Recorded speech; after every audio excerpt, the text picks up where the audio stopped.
사랑하는 행복한 교회 성도 여러분, 이 영상을 보시는 하나님 나라의 귀한 자녀 여러분, 오늘은 2022년 3월 16일 수요일입니다. 오늘 본문은 대사장 아론의 두 아들 나답과 아비후가 사망했던 사건은 오경의 역사에서 매우 충격적으로 기록되는 사건 중에 하나입니다. 본문은 제사장 목으로 돌아가는 소제물과 화목제물에 관한 규정을 다루고 속죄제 고기를 먹는 문제를 두고 모세와 아론 사이의 논쟁을 다루고 레위기 10장에서 가장 중요한 쟁점은 17절 하반절의 의미입니다.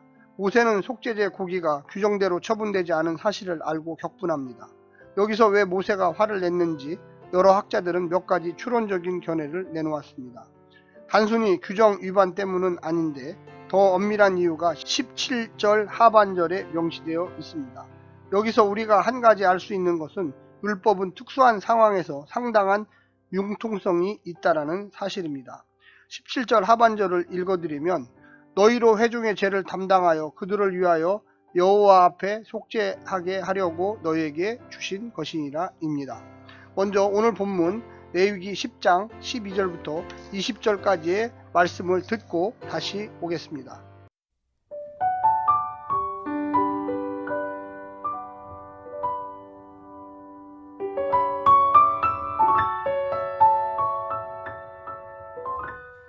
모세가 아론과 그 남은 아들 엘르아살에게와 이다말에게 이르되 여호와께 드린 화제물 중 소제에 남은 것은 지극히 거룩하니 너희는 그것을 취하여 누룩을 넣지 말고 제단 곁에서 먹되 이는 여호와의 화제물 중 내 소득과 내 아들들의 소득인즉 너희는 그것을 거룩한 곳에서 먹으라. 내가 명령을 받았느니라.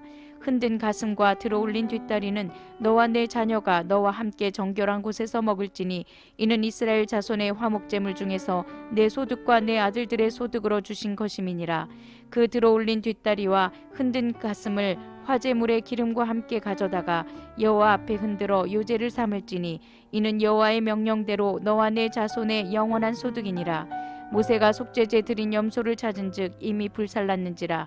그가 아론의 남은 아들 엘르아살과 이다말에게 노하여 이르되 이 속죄 제물은 지극히 거룩하거늘 너희가 어찌하여 거룩한 곳에서 먹지 아니하였느냐. 이는 너희로 회중의 죄를 담당하여 그들을 위하여 여호와 앞에 속죄하게 하려고 너희에게 주신 것이니라. 그 피는 성소에 들어오지 아니하는 것이었으니 그 제물은 너희가 내게 명령한 대로 거룩한 곳에서 먹었어야 했을 것이니라.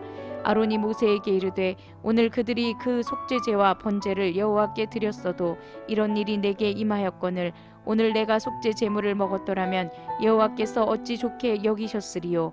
모세가 그 말을 듣고 좋게 여겼더라.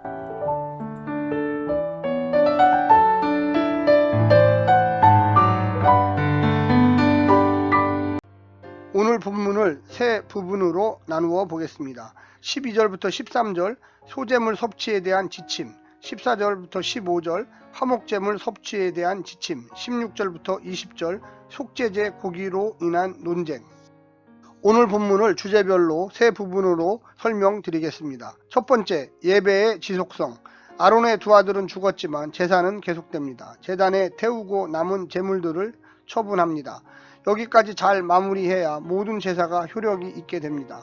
모세는 남은 아론의 두 아들 엘르아살과 이다말에게 소제물에 남은 것을 제단 곁에서 먹을 것을 명령합니다. 형제들이 둘이나 죽었는데 형제 제사장들은 끝까지 사명에 순종해야만 했습니다. 두 번째는 규정의 엄격성입니다.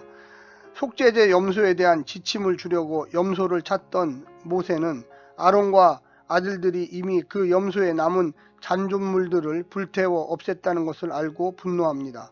규정을 어겨서 두 아들들이 죽은 바로 그날에 또 규정을 어겼으니 더 어이가 없고 두려웠을 것입니다.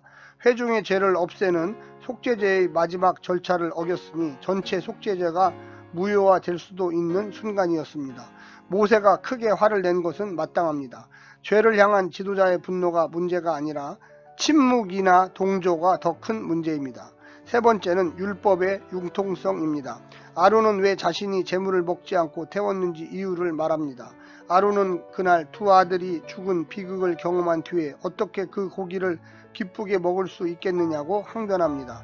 그들은 그것이 심지어 여호와께서도 좋은 일이 될 리 없다고 판단했습니다. 모세는 그 해명을 좋게 여기고 이해해 줍니다. 율법은 융통성이 있습니다. 대개 문자적 준수를 요구하지만 그 본연의 취지나 정신에 부합할 때는 예외를 허용합니다.